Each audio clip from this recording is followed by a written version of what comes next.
think there were not many people who understood just how broad his interests were and how supportive he was of an astonishingly wide range. After years of keeping the Queen's private thoughts close to her heart, Princess Anne finally revealed a powerful message about Kate Middleton, and it left William and King Charles absolutely speechless.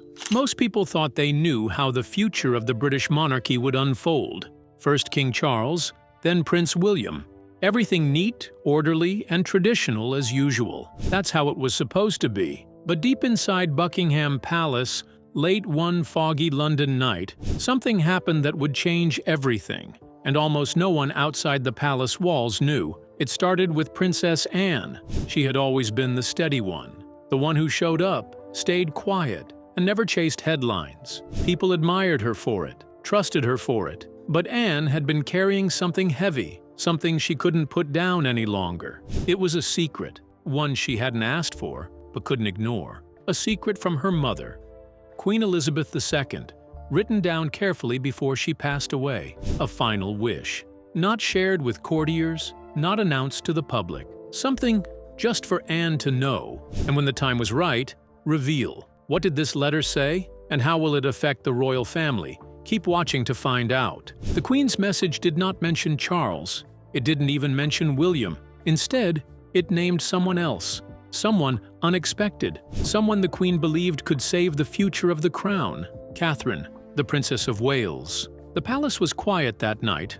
Outside, the fog wrapped around the iron gates. Inside, behind thick walls and long hallways, Anne made her choice and decided that was the perfect time to speak up. She called for King Charles and Prince William to meet her. No staff, no advisors, just the three of them. The room they met in was old and serious. Heavy curtains, dark wood, portraits of kings and queens watching from the walls. Anne didn't make a speech. She simply unfolded a letter, worn soft from where she had held it over and over, and placed it on the table. Charles picked it up first. His hands shook slightly. William leaned forward, frowning, reading every word twice.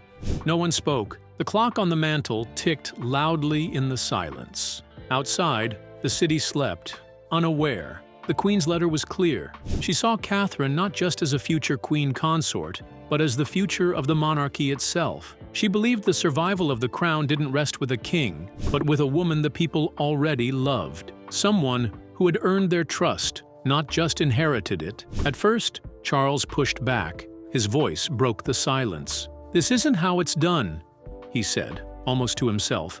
His face looked tired, older somehow. William said nothing. He just stared at the letter, his hands clenching and unclenching in his lap. Anne didn't argue. She wasn't there to fight. She was there because the Queen had trusted her to be the one to tell them. And because, deep down, Anne believed it too. Catherine was different. She didn't just fit into the old system, she made people believe in it again. William finally spoke, his voice low. "Why didn't she tell us before?" Anne gave a small, sad smile. "Maybe she didn't think you were ready to hear it." They sat there for a long time, the three of them, breathing the same heavy air, each knowing that whatever they decided next would change everything. Meanwhile, across the palace, Catherine sat in a different part of the palace that night, unaware. She had just tucked George, Charlotte, and Louis into bed. She sat by a window, a cup of tea cooling beside her, looking out at the fog. She felt restless, but didn't know why. She didn't know that upstairs, the course of her life and the future of the monarchy was being rewritten. She had never chased power. She had only ever tried to do the job quietly, properly. She smiled when she needed to smile, listened when it was her turn to listen, and protected her children fiercely. The Queen had seen that, had believed that was exactly what the future needed. So back in the meeting room, the letter lay between them like a live thing.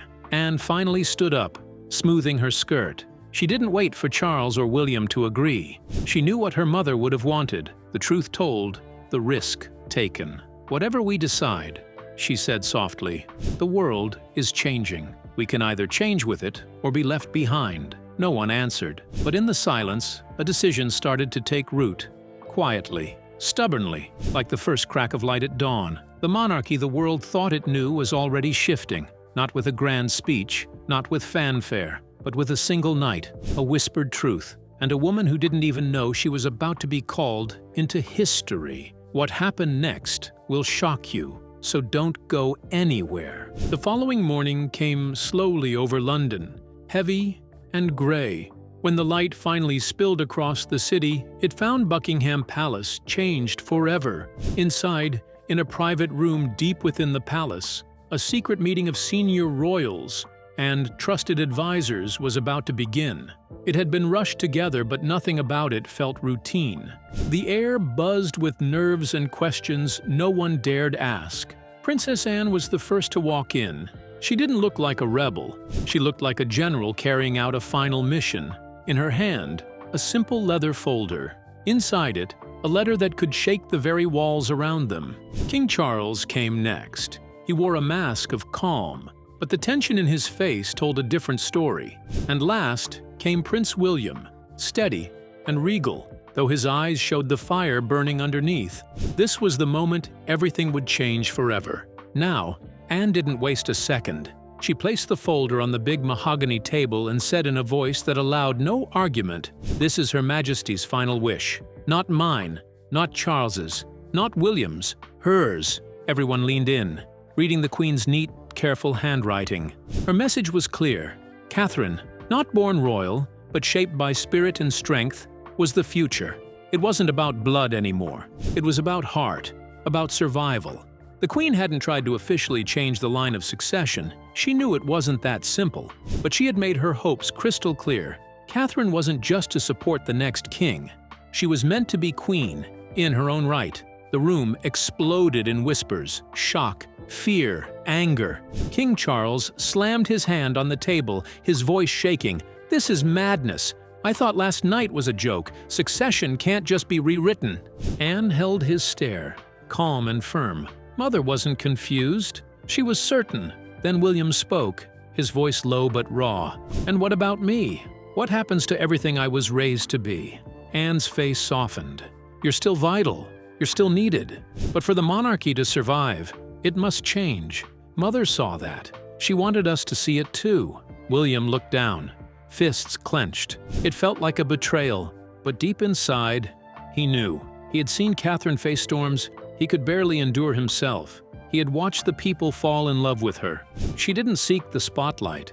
The spotlight found her, and she never let it burn her. Maybe, he thought bitterly, she had been the real queen all along. Now the world went on as if nothing had changed. No announcements were made, no headlines screamed the truth. But inside, a quiet storm was growing. Catherine, unaware of the full drama, kept doing what she always did, visiting hospitals, comforting children, fighting for mental health causes. Every handshake, every kind word stitched her tighter into the future the Queen had imagined. Still, the pressure inside Buckingham Palace grew. Rumors leaked, tabloids whispered of secret meetings and royal unrest, and Anne, steady as a rock, held the line. She knew there was no going back. It was only a matter of time before the world caught up to the truth. For centuries, Buckingham Palace had stood as a symbol of unbreakable tradition. But after Queen Elizabeth's death, tiny cracks started to show. A few moments ago, Buckingham Palace announced the death of Her Majesty Queen Elizabeth II. King Charles III wore the crown now, but it didn't fit him the same way it had fit her. His reign was expected, but not embraced. People respected the monarchy, but many weren't sure they still loved it. Charles, with all his passions and opinions, struggled to be the still steady symbol his mother had been. The scars of his past, his messy divorce, his long road with Camilla, never fully healed in the public's mind. The crown shone, but the man beneath it often stumbled. Now, Prince William, on the other hand, carried a heavy weight. On paper, he was the future, young, relatable, royal, but every move he made was watched. Every mistake was magnified. Even his marriage to Catherine, a shining light for the family, was a double-edged sword. The more people loved her, the harder it was for William to shine on his own. And then there was Harry, firing accusations from across the Atlantic, deepening wounds that hadn't even begun to heal. William knew the monarchy was standing on shaky ground. He could feel it every single day. You see, for a moment after the Queen's death, the nation came together in grief. But that unity didn't last. Polls showed more young people questioning whether the monarchy even mattered anymore. In places like Australia and the Caribbean, calls to break ties with the crown grew louder. The family could feel it. The tide was turning. The old loyalty was slipping away, and they couldn't survive on tradition alone. They needed to prove their worth all over again. And deep down, they knew. No press conference, no public relations campaign could save them. They needed someone real, someone the people could believe in, someone like Catherine. And somehow, Queen Elizabeth had seen it coming. Long before the world noticed the cracks, she had made her choice, quietly, without fanfare.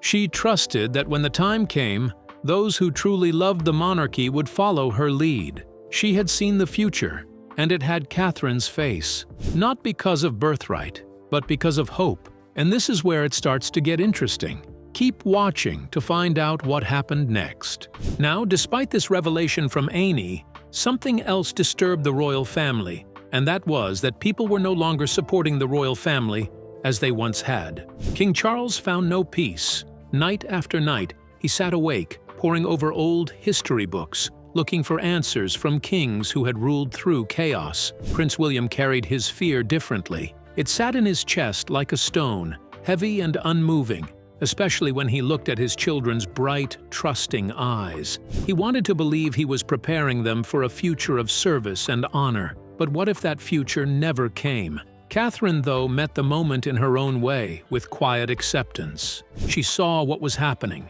She knew the world was moving forward, whether the palace was ready or not.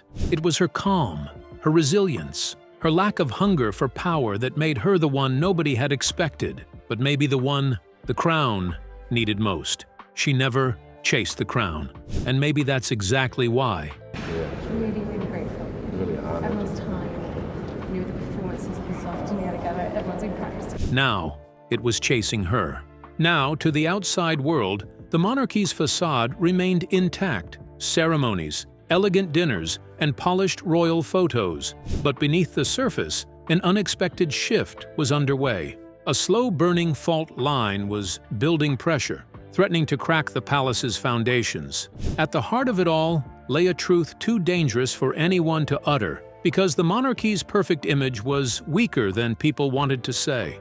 And now, the House of Windsor, built over centuries, stood on the edge, and the world watched, holding its breath. Would it fall? Or would it rise again, not through bloodlines or laws, but through the quiet strength of a woman who never asked for a crown, but might wear it better than anyone before her? Let's find out. So, as the saying goes, nothing stays hidden under the sun forever. The Queen's wish eventually reached those outside the palace, thanks to some palace maids who had been observing and overhearing everything happening inside. However, not everyone supported the Queen's decision.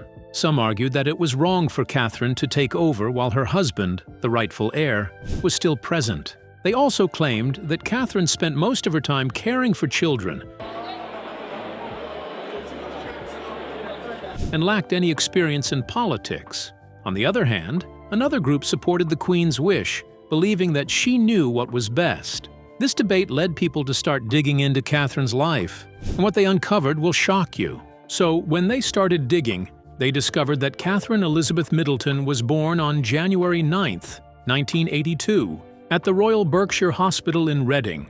She didn't grow up in castles or wear crowns, but her family lived comfortably and valued hard work. Her father, Micah Middleton, was a flight dispatcher, and her mother, Carol, had once worked as a flight attendant.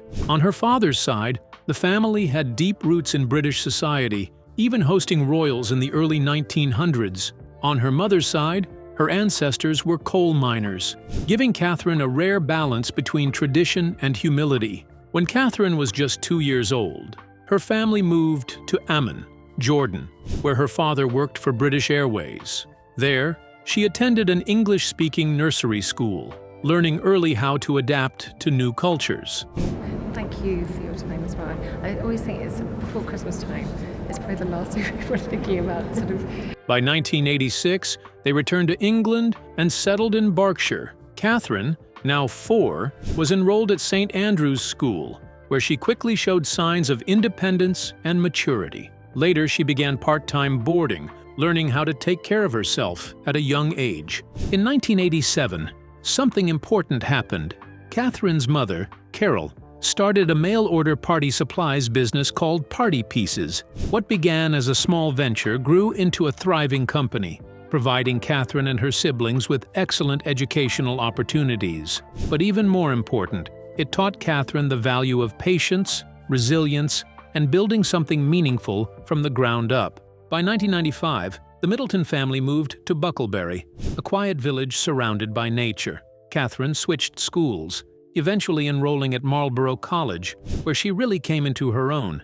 In Marlborough, she wasn't just another student. She became known for her leadership, especially as the captain of the girls' field hockey team.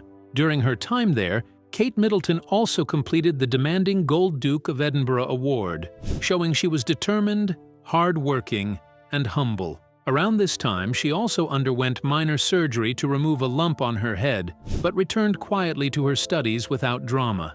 After finishing school, Catherine Middleton faced a major decision. She had been accepted to the University of Edinburgh but chose instead to take a gap year to explore and grow. First, she traveled to Florence, studying art at the British Institute, then volunteered in Chile through Raleigh International, working on community projects and trekking through tough landscapes.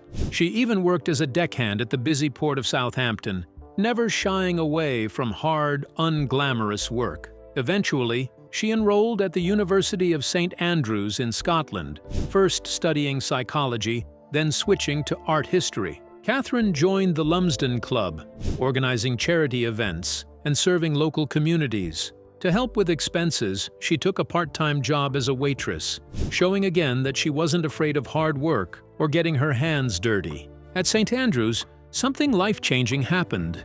Catherine met Prince William. They became close friends, sharing a love of art history. By 2002, their friendship blossomed into romance after they moved into a house together with other friends. Despite their growing relationship, they kept a low profile, avoiding public attention. But by 2004, the world caught on after they were photographed vacationing together in Switzerland. Their journey wasn't without bumps. In 2007, after years under intense media pressure, Kate and Prince William briefly broke up. Catherine later admitted it was a painful time, but it made her stronger. She handled the split with quiet dignity and grew even more confident. After a few months apart, they rekindled their relationship, stronger than ever. During their long courtship, Catherine faced public scrutiny, even earning the nickname Weighty Katie from tabloids. But she never lashed out. She stayed calm, gracious, and focused on her own path. Then, in November 2010, the couple announced their engagement, and Catherine began preparing for royal life, officially going back to using her full name. On April 29, 2011, Catherine married Prince William in a ceremony watched around the world. She became the Duchess of Cambridge, stepping into a life of duty and public service. But even with all the royal expectations, Catherine remained herself, grounded, kind, and full of quiet strength.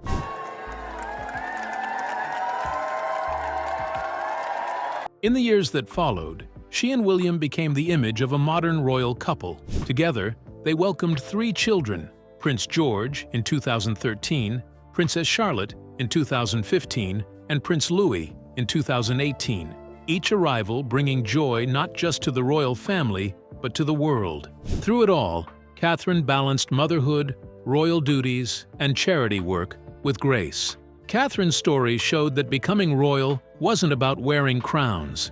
It was about heart, hard work, and staying true to who you are. But that was not all. As Catherine's role in the royal family grew, Catherine began to shine not just as a figure of grace, but as a passionate force for good. She didn't simply appear at events for the sake of tradition.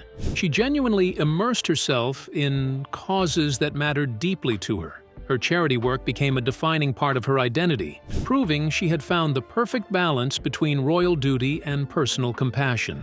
One of her most touching acts happened quietly in 2018. Without seeking any attention, Catherine donated 7 inches of her hair to the Little Princess Trust, a charity that creates wigs for children undergoing cancer treatment. Inspired by her hairdresser, Joey Wheeler, she made the decision privately, a reminder that the most heartfelt acts of kindness are often the ones done away from the spotlight. It was a simple but powerful gesture, echoing the quiet generosity she'd shown for years. Now, many thought all of that was for the camera, but it wasn't, because long before Catherine married Prince William, Catherine was already deeply involved in charity work.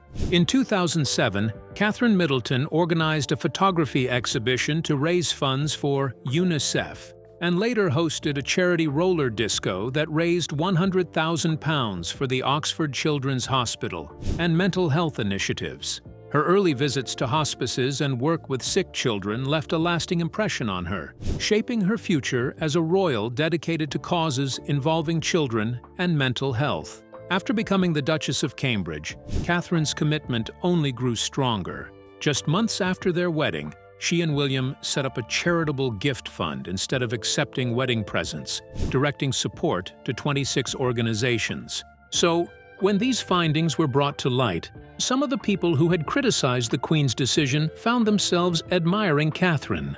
But the story didn't end there. The next question on the minds of royal watchers was this: how would William feel, seeing his wife take something he had fought so hard for? William faced his own crucible.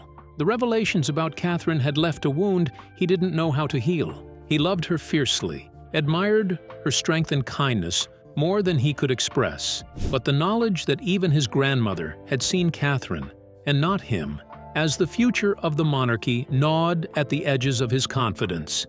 He questioned everything. Was he enough? Had he been too cautious, too reserved, too burdened by the impossible expectations he had carried since childhood? He looked at Catherine differently now, not with resentment, but with awe and a certain fearful reverence. She had not asked for this. She had simply been herself, and somehow that had been enough to capture not only the heart of a nation, but also the faith of a queen who had witnessed generations of monarchs Good evening, Your Majesty. Welcome to our Navy Club. rise and fall. But in all of this, one thing stood out: Catherine's response.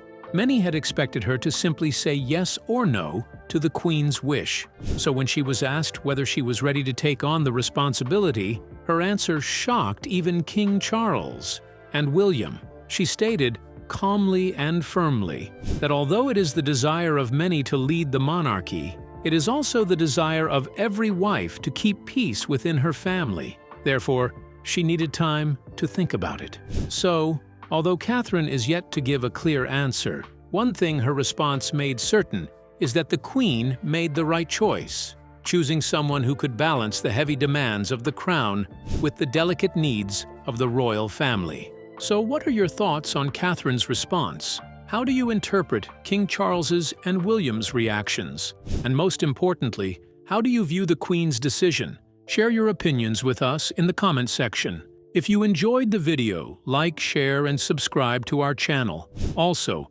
click the following video on your screen, and you will enjoy it.